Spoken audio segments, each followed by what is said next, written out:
আসসালামু আলাইকুম। জাজি কিচেনে আপনাদেরকে আবারও ওয়েলকাম জানাই। আশা করি আপনারা সবাই ভালো আছেন।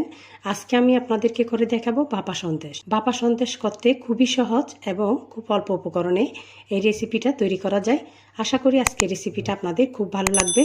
তাহলে চলুন দেখে নিয়ে যাক কিভাবে ভাপা সন্দেশ বাসায় তৈরি করা যায়।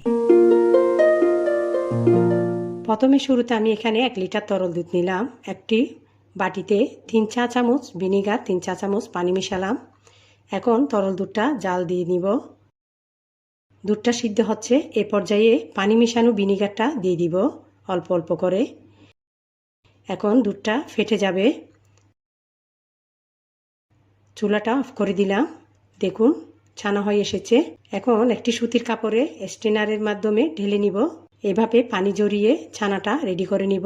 দেখুন ছানাটা রেডি করে নিলাম। ব্লেন্ডারের জারে দিয়ে দিলাম। এরপর 3 টেবিল চামচ কনডেন্স মিল্ক দিব। 1 মিনিট ব্লেন্ড করে নিলাম। এরপর 3 টেবিল চামচ মিল্ক পাউডার 3 টেবিল চামচ পানিতে মিশিয়ে এর মধ্যে দিয়ে দিলাম। আবারও 2 মিনিট ব্লেন্ড করলাম। দেখুন ছানার মিশ্রণটা খুব সুন্দরভাবে হয়ে এসেছে। এখন একটি ডাইস নিলাম। এই ডাইসের মধ্যে হালকা তেল ব্রাশ করে আমি ছানার মিশ্রণটা ঢেলে দিচ্ছি। সমানভাবে বসাতে হবে। এখন চুলায় একটি স্টিম কুকার বসাই দিলাম। পানিটা হালকা গরম হয়ে এসেছে। এ পর্যায়ে ছানার স্ট্যান্ডটা বসাই দিলাম। ঢাকনা দিয়ে দিব 10 মিনিটের জন্য। এখন আমি সামান্য জর্দা রং দিয়ে 5-6টা কিশমিশ কালার করে নিলাম। এরপর আমি সুন্দরভাবে ডিজাইনের জন্য কিশমিশগুলো বসাই দিলাম। 5 মিনিট অপেক্ষা করব।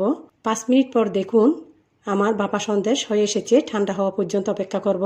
ঠান্ডা হয়ে এসেছে। এখন এই পর্যায়ে আমি পিস করে কেটে নিব। দেখুন আমার ভাপা সন্দেশ রেডি। দেখলেন তো, খুব সহজেই তৈরি করে নিলাম। আশা করি আজকের রেসিপিটা আপনাদের খুব ভালো লেগেছে। খেতে অসম্ভব মজা। আপনারা একবার হলেও ট্রাই করে দেখবেন। আজকে তাহলে এখানেই বিদায় নিচ্ছি। সবাই ভালো থাকবেন আর আমার পরিবারের জন্য দোয়া করবেন। আল্লাহ হাফেজ।